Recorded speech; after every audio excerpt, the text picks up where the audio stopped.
Good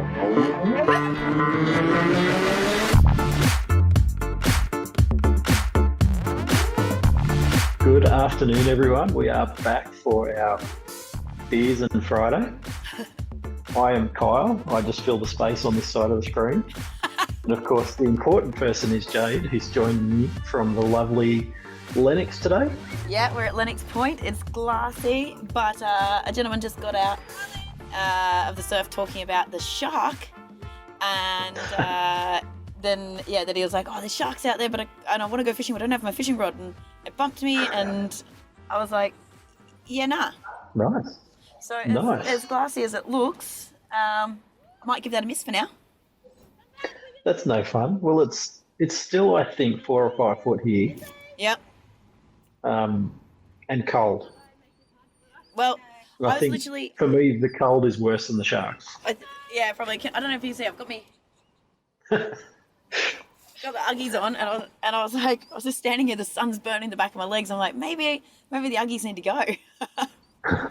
I've been cold up until now, and then just as we've gone live, like the sun's like melting me, beaming out. Of course, that's because you're in the hot seat. I'm in the hot seat. Not really. Not really. Not really. So you brought up sharks. So here's a funny question to think about. If a shark bites someone with COVID, does it get COVID? It's now shark flu. We've had bird flu, we've had swine flu, we've got the bat flu, shark flu. And then what shark happens? Flu. Okay, wait. And then do they infect the fishes? And then if you eat the fish, whoa. I like this. Just topic. A funny question. That's a funny question.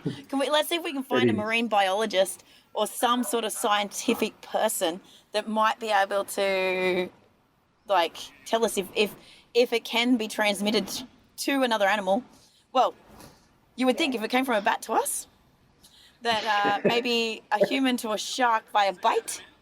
It's the eating thing. It seemed like logical to me. It seems logical. So okay, I'm going to send a notice to all the sharks not to eat us because COVID. That's right. We're dangerous.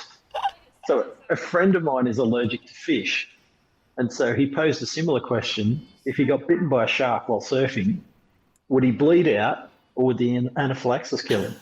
I don't mean to laugh, but it's an interesting question, idea, isn't it? Yeah. So maybe we've distracted ourselves a little bit. So today we're talking about responding, not reacting, and how we can lead our teams, I guess, under pressure. So it's an interesting conversation to have, maybe not with the pressure of a shark on us. No. Well, I'm going to wind back for a second because just before we went live, I felt your energy was a little flat for the usual Kyle that I get. And I said, "How are you?" And then you went, "Well," and then we went, "Actually, this might be a question to ask when we're live because it's quite relevant." So, Kyle, how are you? I'm doing pretty good. I noticed last night, I reflected a little bit. On our chat yesterday with the team, I was a bit snappy with one of the boys. And last week, I was snappy with one of the boys. I think one of them told you not to get your knickers in a twist. Something like that. And I've probably been a bit snappy with other people in my life. I've probably snapped at the kids earlier in the week. And it left me thinking, a bit of reflection. Normally, I'm a bit calmer than that. You're normally calm, Kyle. You're also Kyle, I'm normally pretty but good. Not this week. I'm on Alkagizer this week.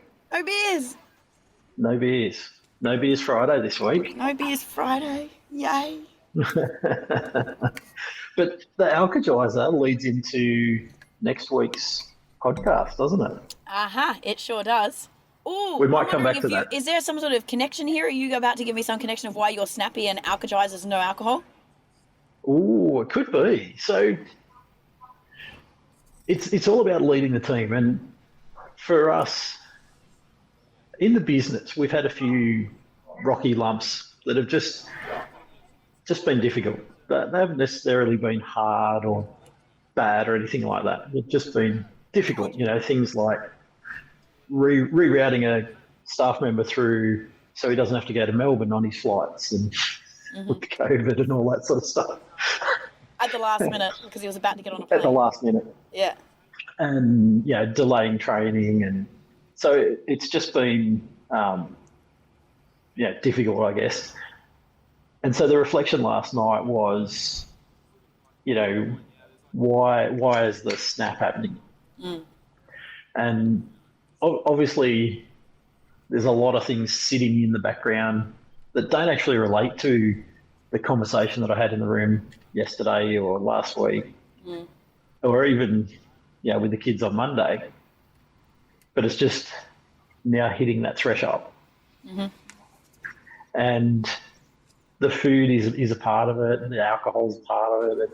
And this is, I guess, why I said it would be a good question while we're live talking about this stuff, is the response, not the reaction. And really the distinction about being able to respond instead of react is not being above threshold. Yeah. Not needing just one straw to break the camel's back. Yeah, and I was even chatting with someone, a friend that they're going through a diagnosis around ASD with one of their kids. And talking about this morning we had a meltdown because it was light. And I said, that's just the one thing that was able to be seen and identified as a stressor. Whereas probably what's happened is it's built up, and it could be something from 2 or 3 days ago that's now led to this kid in overwhelm waking up to light. Yeah. And we're no different. So, we have all these stresses in our life, and food is one of them if we don't eat well. Alcohol is another one, even if we only have one beer, one glass of wine. Too much sunshine, not enough sunshine, no exercise, too much exercise. There's all these things that add stresses into our world that, as we layer them up, bring us to that threshold and stop us from being able to respond. Yeah.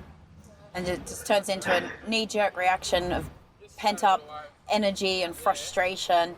It's like when you've got the pressure valve, right? And it's like sitting right on the edge, and it's waiting to be released.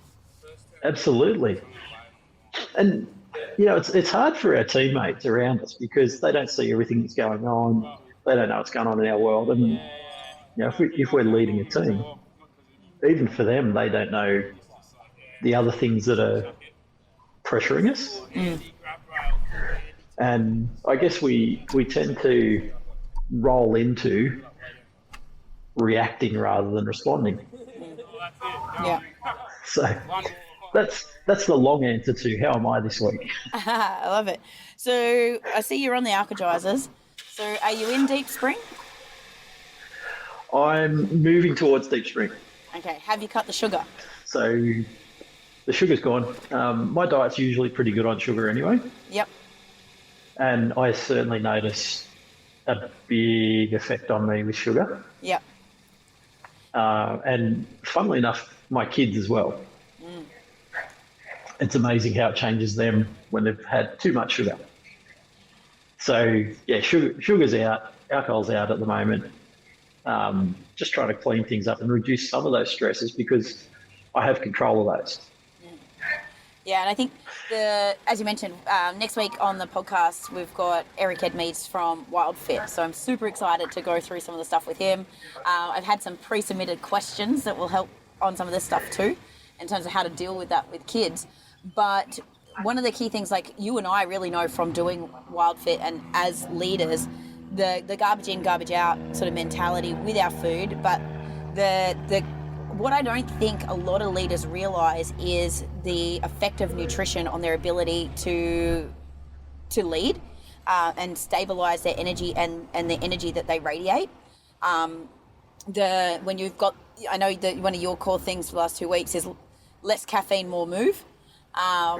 Yep. And because we really do, our energy and our radiation and how we even communicate when we're overly caffeinated, and running from that sort of enhanced state, that's right.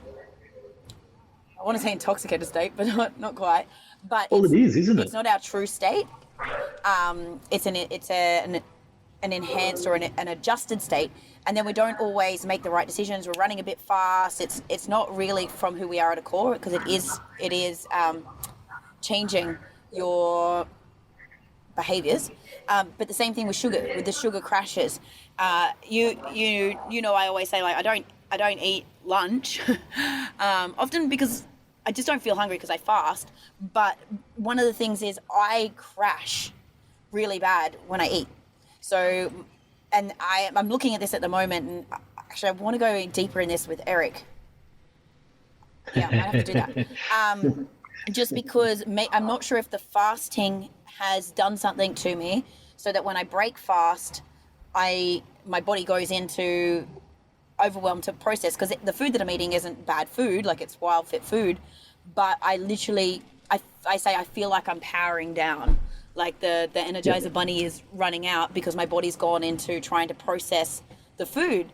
And so if we can really recognize that, so I know that I'm no good, like if I've got a podcast after lunch, like I would never eat lunch and do a podcast, because I literally go into this sleepy, shut downy mode, and I've got to play with this and kind of look at, like, going through that diary process again. Like, okay, is it when I eat protein, is that what's powering me down, or is it something else? Because I used to suffer from irritable bowel, irritable gut, so certain vegetables used to literally send me under my desk for a nap.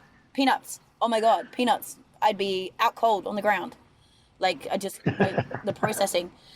But I wonder how many business leaders really, or even parents, really think about that relation, because a lot of them go, oh, I got the 3:30 crash, but they just think that that's like a common thing, but they haven't gone, oh, that's because I had coffee up until 12 and now the caffeine's leaving my system, or I had something that, like, people don't realize that, like, if they have a bacon and egg McMuffin or some sort of white bread breakfast or even lunch, the amount of sugar that's in that. Yeah.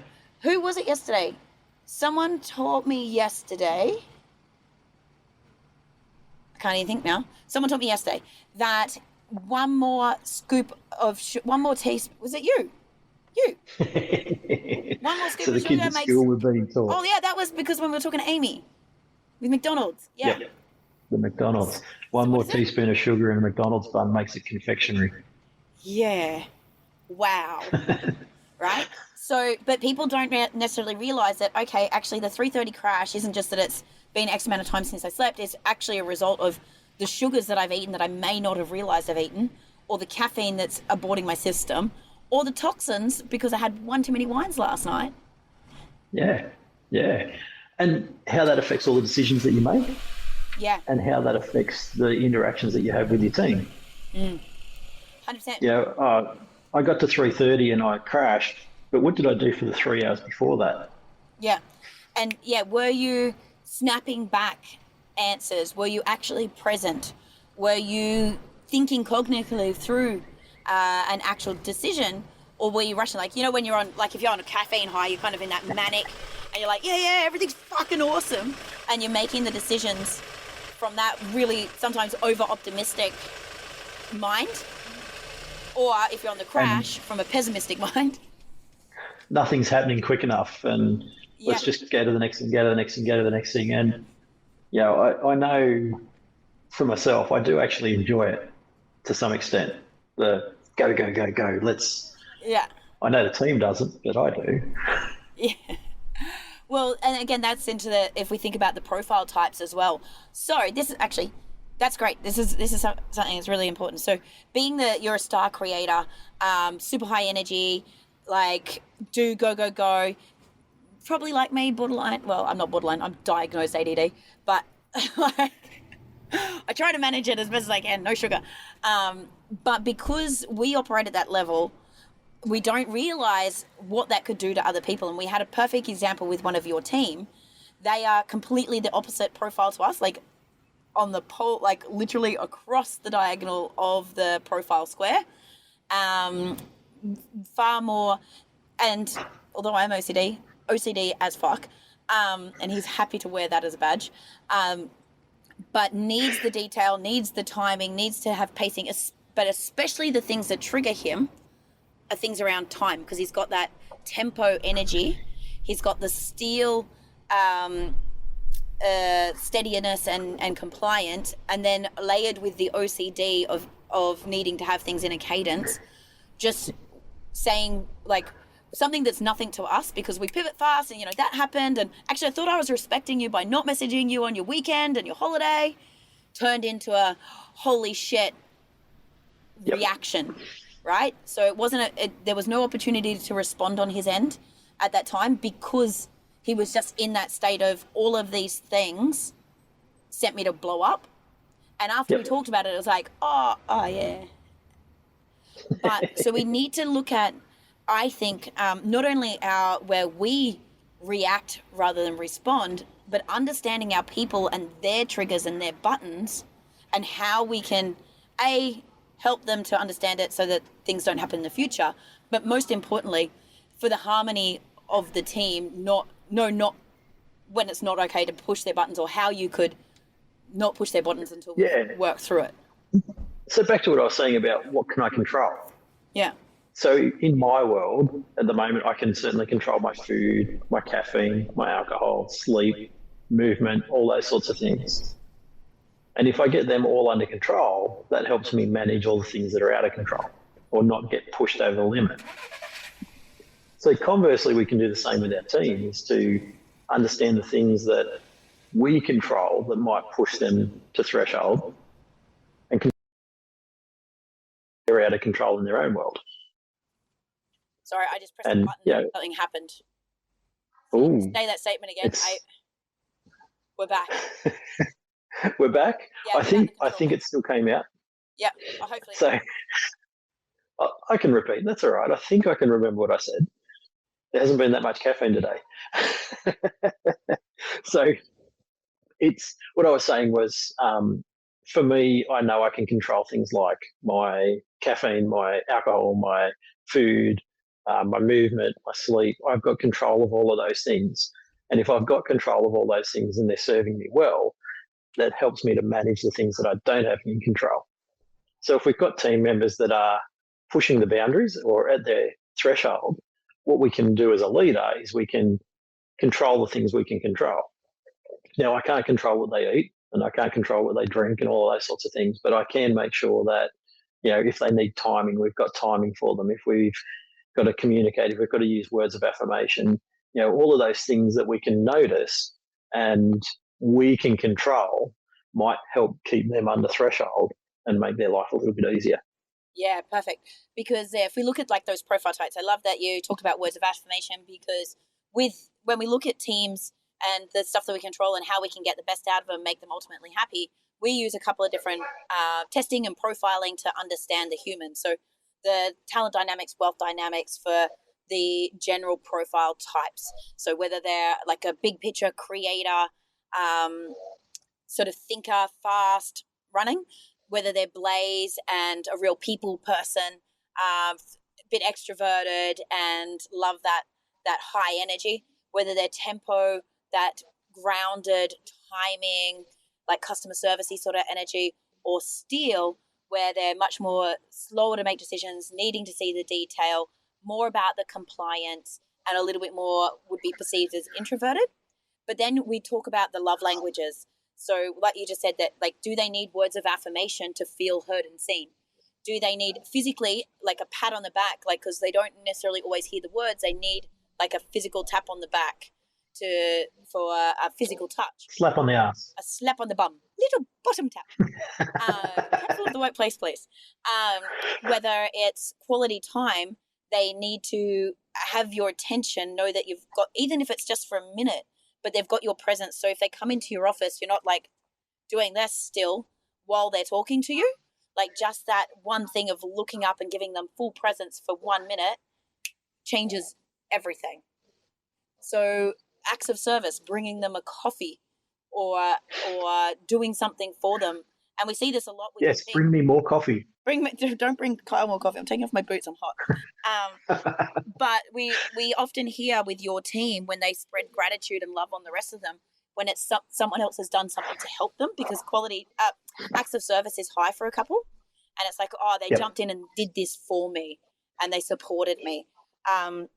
So when you can understand the different personality types and profile types so that they can feel seen and heard, or where the triggers or the buttons might be. So, gifts was another one in there.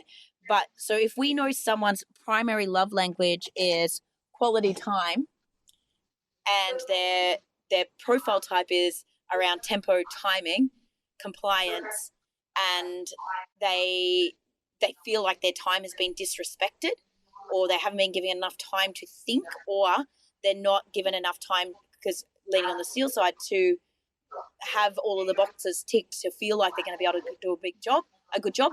That energy raises, and then one thing that shouldn't be a thing, kaboom. Yep. So what did you take out of like that experience? Like, what do you think that we can do? What can we impart, say, either on like leaders of engineering teams or like other business owners? What can they take from that? It's super common. I know with a lot of our students that are in the higher end programs, so the diploma, advanced diploma programs, where they're in leadership roles, and so they're almost the meat in the sandwich. They're trying to run a team, and often they may have come out of that team, so they're friends, so to speak. But on the other side of that, because of the culture of the workplace, they're in a regular ass kicking. So, it's not a weekly meeting of what did we achieve. It's a weekly meeting of who are we going to kick and how hard are we going to kick them. And so, it's probably really, really important that if you are in that role, you are the meat in the sandwich, and you actually have to be the buffer from the team and not react to the stuff that's coming down on top of you, but also not pass it on, and take control of it and make sure that you're dealing with that bit in the middle there so that you can respond to your team, look after them, and get the most out of them. I bumped into someone yesterday that was at our Future Seeds event last week, and she was talking about, the fish rots from the head down. And exactly what you're talking about, right? So if it's the waterfall effect, the pressure at the top comes down, and like we can make the choice to put the blocker in. Like the gangrene's traveling up the line, we're going to cut it off. So it's where we really need to act intentionally, but it's really where we need to understand our own triggers and buttons, and think about what's going to get the best reaction or response that we want from the team. So rather than just, if you've been yelled at coming in and yelling, is like, how do you feel? So if you stop and think about how you just felt through that experience, if you go and do it to someone else, how insanity to think that they're going to get a different response. Yeah, absolutely. And I always talk with the guys that we're training, and I say to them, think through the years that you've worked and the teams that you've worked in, and that one person that you worked for that you just got the best out of you for no reason at all. You always did more for them. Their whole team always went above and beyond. They always achieved the most. And what was it that they did for you that was different? Because we all know that person that we work for that you go, wow, I'd love to be working back for them. They were amazing. So think back through it, and a lot of it is all of that stuff where they were the shield to some extent. They just they looked after you. They encouraged, not berated, all of those sorts of things, and got the most out of the team. And then how do you do that yourself? And so I think that's a great point for people to sit down and journal on and really think about that. Like, go back and challenge yourself. And it could even be like a school teacher, a mentor, someone from your external, like a friend that helps you always step up, and that you're like, okay, what is it that they do for me? How is it Absolutely. that they handle And the situations? A football coach, a captain of your sporting team, like if you can look to these role models to see the common thread there. yeah, and there's commonality in it. There is something to see in it, and it does work. There are traits that these people put forward, and if we look, I think if we sort of get down to, to stay on theme a little bit, the things that they do to look after themselves. And I know for me, when I think about those people, they're probably always the people that were active. They had a sport, or they ran, they cycled, they were physically active, and they were, I think that's a very, very common trait across all of the ones that I can think of. They were active. They looked after themselves physically. Yeah. Well, they say healthy body, healthy mind, right? If your body isn't functioning the way it should, your mind is trying to control everything to keep it functioning. Like, and it just sucks your energy. Like, there's that drain there. That makes perfect sense. We also know that movement gives us the energy. It clears our head. It gets rid of the stressors. It's the releasing of the dopamine and all of that elevates us as well. And they've done a study. I think it was Michelle Crawford that I was talking to about this, about all of the like top 100 CEOs and business leaders, and Yep. the core habits, behaviors, and routines that are common across all of them. People thought it was like 5 a.m. club or super early. That is a common-ish one, but beyond that is that they carve time in the morning to spend on themselves, and the exercise piece being a non-negotiable. Yep. And it doesn't need to be Yep. hard. Like, for some of them, it's not hardcore exercise. It's just like they go for a walk. Hmm. But Yep. Go for a walk. Go for a swim. Look at the sunrise. Yeah. Just be moving. Yeah, just be moving. I think that because it gets us back into our body and out of our thoughts is a big part. Definitely. But also, I think it's because we're telling ourselves we're safe and secure because we're able to spend a little bit of time refilling our cup, not just constantly reacting and servicing and rushing for everybody else. So I think there's a whole layer of psychology behind it that we don't necessarily understand besides being fit and healthy. Because sometimes some of these Absolutely. people we look at, they may not look like the picture of perfect health, but it's still that they're doing that thing that's keeping their mind moving forward. Yeah.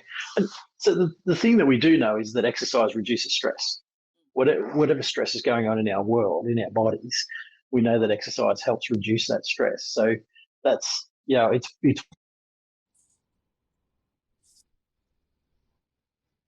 Oh no, I think a I've little bit. lost. Oh, I lost you for a second, but you're back. I Uh, got you at here. Here and then here. Here. Yep. Okay, so what's here? Tell us the gap.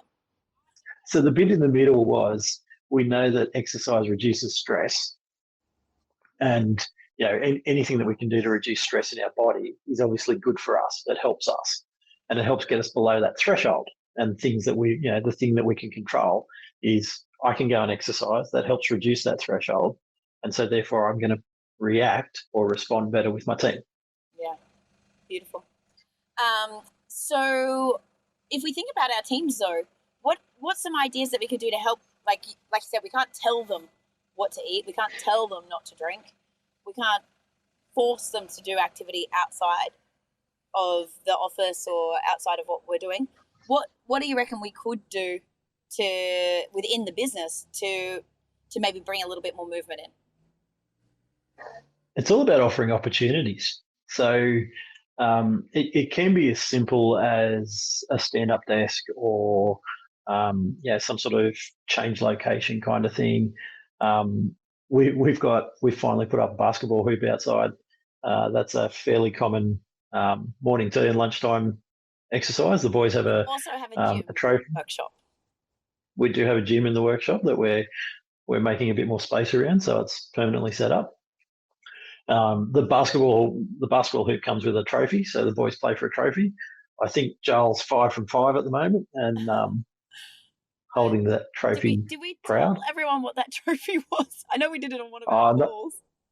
I'm not sure that I should. It's a bit of fun. Well, It is. what I love about that is one of my other clients, we just redid their company virtue. So we're going through a similar process to what we did with the APT team, looking at the purpose, the mission, the 5-year obsession, the virtues, how do we live this? And what we found was there's a disconnect. There was this high value of health from the leaders, but a lot of the team building activities was defaulted to what other teams do, which is like go out for pizza and beer. And there was people not coming, and it wasn't really, there was some sort of rub there. And so when they went, okay, well, if health is actually one of our core values, what does that mean to us? And how can we interact that and build our company culture activities into our DNA that really shows that we are congruent? So instead now, last Friday, there's a big basketball court out the back of Byron near where they work. And so they all went and played basketball and then had a picnic where they got healthier food options. They still had a couple of drinks and all that, but it wasn't around like we just like that unhealthy. And I think that a lot of that comes from not laziness, but non-intention. Like because we, every other business, like, oh yeah, you go out for pizza and beer, or you go to the pub on a Friday, like that's culture. There's not been that intentional. I'm gone all black, haven't I? There's not that all intentional alignment to the values or the virtues, and how do you transmit that, and how do you live and breathe it within the team? And I think even that, like by doing that, they're helping lower the stress levels, they're building the team bond, and able to get out what it seemed like some of the frustrations that were in the office was able to be diffused by doing something on the court that was a bit more physical, and some of the frustrations sort of dissipated, but also better bonds were built because they had to, people that weren't in an actual team, but there were teams that had to work together. Once they had to be on a team, apparently like this week has been crazy for them.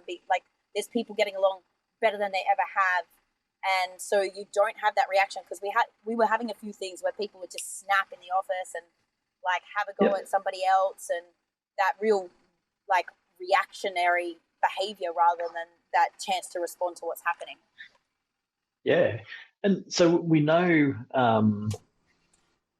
to get into maybe some of the sexist stuff is that males need both movement, exercise, but also the outside thing. So to de-stress for a male, and let's say a typical male, because we know that these things aren't the golden rule.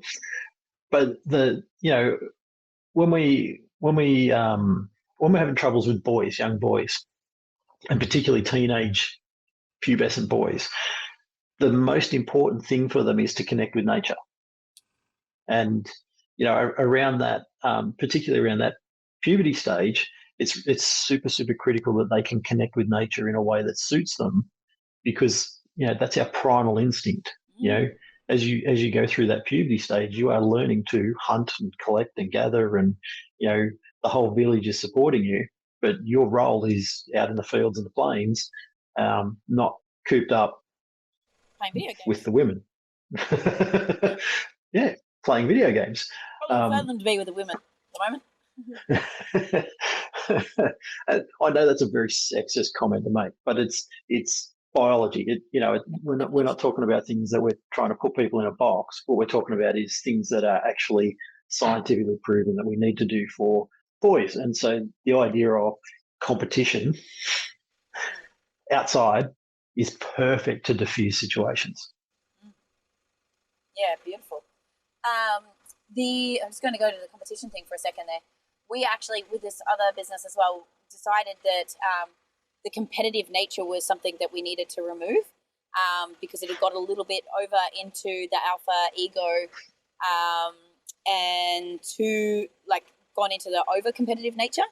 So looking at how we can diffuse that and how the values and the culture activities play to that, but knowing that there is still that competitive spirit. So how do you remove that necessarily from the team and their behavior internally and still help them fulfill that need, but not going too far? Like, not every single team building activity is about the competitive nature and someone's got to lose for somebody to win, because that's embedding that, but giving that valve release.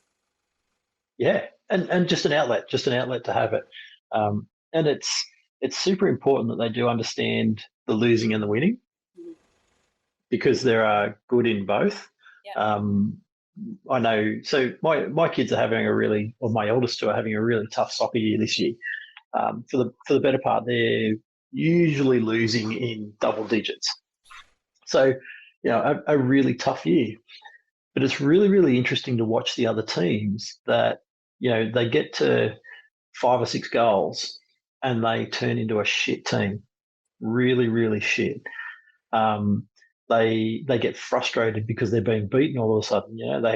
They're fatigued or whatever, and they can't, instead of being able to score 6 goals in 5 minutes, they're scoring 1, or they're not getting there, or they're getting shut down because, our teams have switched on and they're doing better now. And they actually turn into shit teams. They fight, they backchat the referee, and this is consistent across 10 teams. Absolutely amazing. I stopped off there for a second because there was a guy with a foam board, like one of the foamy boards, and it's got to be, maybe it's only 5 foot, but he was balancing it on his face in the car park. Like the whole board balancing on his face. But that's really interesting though, right? If again, it's that learned behavior. So if one team's so used to, I was going to say bullying, but dominating their way through a process or using their assertive nature to get what they want, when the tables are turned, the reaction is, and they just don't. It's foreign. They don't know how to deal with it, and it's like, okay, well, what would be your advice to some of their coaches? What could they do to those teams? They need to get them back to playing. Instead of playing for goals, they need to play for objectives and for outcomes.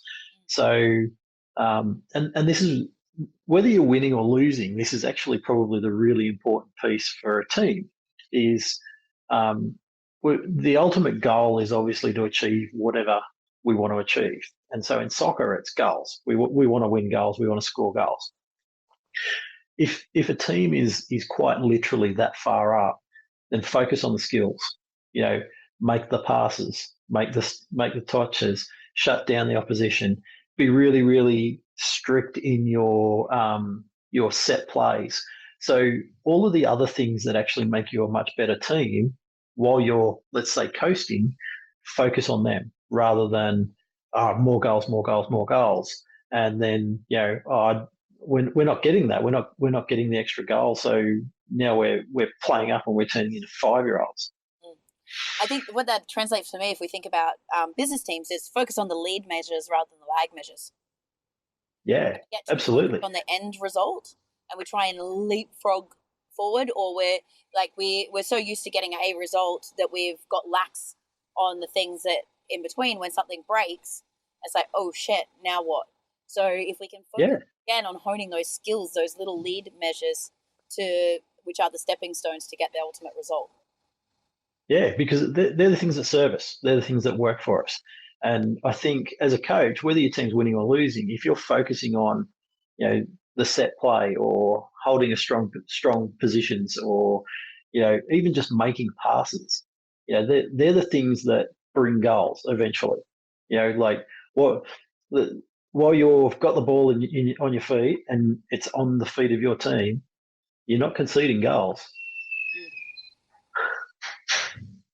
Yeah, if they can't score, they can't win, right? That's right. So, it's just, as you say, focus on those lead measures. Focus on the things that are actually marching you step by step forward, rather than, oh, we banked 150 grand in revenue this month, but next month we're going to tank because we thought we got 150 grand this month. Yeah. And that happens all the time, doesn't it? And then Absolutely. the following month, this is where we get back up into that state of break again, because you're back on the treadmill and you get to the end of the month and it's breaking point. Yeah, absolutely. It's just, you just end up in a cycle. So, focus on those lead measures like we spoke about. So we squirreled off a little bit there. We went into soccer and all of those sorts of things. I definitely often find the correlation between sport and teams are right. They're called teams. Absolutely. So Legacy, about the All Blacks. Have you read that book, Legacy? Not yet, no. So it's a really good insight into why they are such a strong team. And it's not about the tries. It's not about scoring. It's about sweeping the sheds out and leaving it in a neat and tidy state when you leave your visitor sheds. It's about showing up on time. It's about presenting yourself well. So really, really good, while we're talking sport, a really good correlation between, doing the little things because they make the big things. Oh, I like that. I think it might be on the bookshelf at home. I feel like the book's on the bookshelf. There's definitely a couple of All Blacks books there, being that Steve's a Kiwi. So I probably appreciate me reading some more about them. But that sort of stuff really is important to me, and I love to read it for the correlation to building business culture and what we can look at. There's so many examples through like baseball and basketball and American football of where they were just losing teams and they didn't have the star players from the draft, but where they've defied all odds because they've taught them to work as a unit and play to the strengths of each of the individuals and understand, when to push the right buttons and not to push the wrong buttons to get we talked a bit about button pushing before. Like there is sometimes you need to push the button to get the best of someone, because the ultimate growth is on the other side of the button push. But you need to be there to guide someone through that. And as a business leader, this is why I really love doing the profiling and understanding our people more, doing the one-on-ones to understand who they are as a human and understand their background outside of work. Like what you were talking about before, understanding what one of your team members going through at home makes you understand what might be a trigger at work. Yeah. And also because you've got some experience in that space, able to go, okay, where can I push the button and maybe push them to the limit so they do have a reaction to get to the growth on the other side, so they've had enough, or they seek the help, or be there to hold the hand when it's time to jump into the abyss and face it. And unfortunately, sometimes it fails as well. It does. You can lead a horse to water. You can lead a horse to water, but until people want to actually go through the growth, you won't necessarily force them to that. And that's okay as well. I think it's our responsibility as a leader to try and get the best out of our people. And sometimes, I think we spoke about this before, sometimes that's not here. 100%. I had this discussion yesterday, I think, with one of my other clients. They've had a team member that's been amazing up until now. And for the fast pace and the growth of the business and where they were going, and they didn't have set defined virtues and values, and they've had this explosion of growth. And now with that, obviously new team members and things like that. And looking at it, the new environment and the new values and the new way of operating isn't going to serve them to the best of their ability. It's triggering them all the time. And the absolute best thing to do for them is to help them to find somewhere else that is for them, because they can move on to somewhere else and get back into that, again, that startup, fast growth, where they really shine, where they really thrive, because they don't want to do the work yet. on understanding that stuff, or transcending that competitive nature, or that ego and alpha. Like, they're not ready to do that work yet. It's fine. They're young and they can serve another business, and they'll feel the growth. And when they're ready, they'll know that the line of connection is still there to come back for the support. Yeah, yeah. And set them free. Set them off to as you say, do their good work. Do it the best way they can. Yeah. Because otherwise, if you try to conform them and force them into your way, they're going to feel small. Like, it's not going to make them feel lit up, and you can guide them as much. But if, like you said, if they're not ready, they're not ready. Yeah, definitely. So we kind of squirreled off. I think we've taken 3 steps to the left now. As we often do. As we often do. We probably should come back and try and get back to maybe even a bit of a summary of what we were trying to get across. Uh-huh. So we started talking about being in a place of response. So, we threw around the word the other day, response able. And for me, that word actually came from Nettie Lakovich, probably a video or a podcast or something, where she was talking about the ability to respond, not react. And I really like that analogy of, response able. So, understanding the things that build up to allow us to be able to respond rather than react.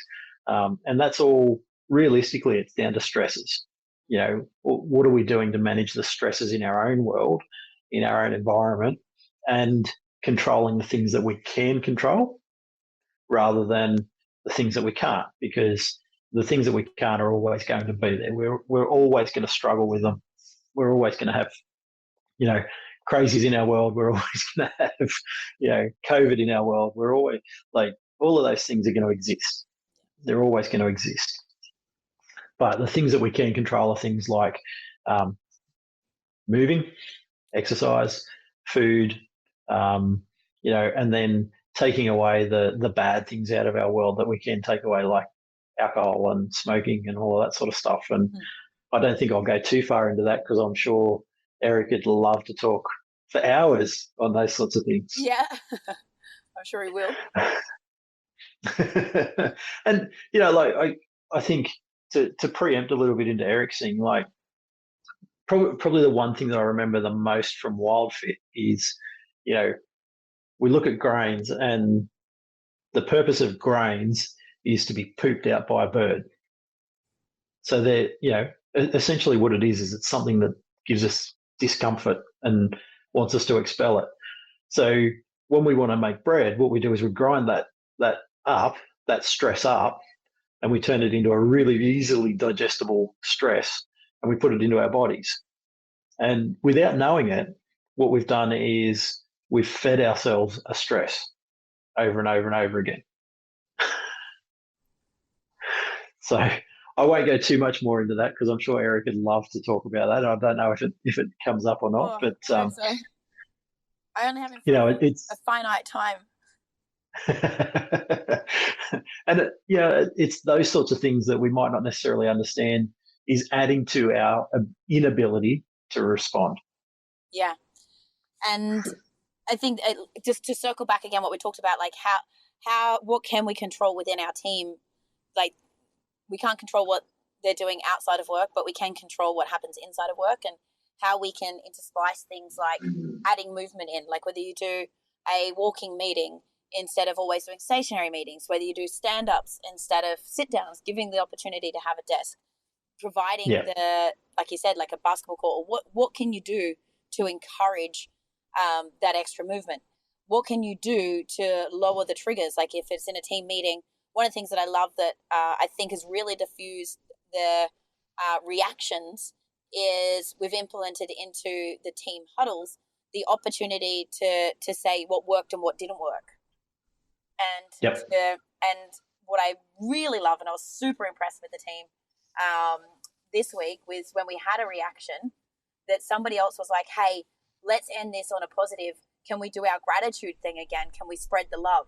Where can we recognize some people, knowing that, words of affirmation is a big one as well for some of them, and that recognition, and that it just completely dissolved the energy in the room. Like, the way that everyone left was so different to what it could have been if it was just left in that, like, but I don't feel like no one's respecting the fact that I need to know these things, and high energy. All of a sudden it was like, yeah, everyone's really helped. Like, we're doing this, and I've got this list of stuff that I'd like to see us work on, like the voice being there. Because like you said before about the meetings with a lot of the engineering guys, it's not about what celebrating the wins or what worked. It's coming in and it's like, whose fucking ass is going to get kicked right now?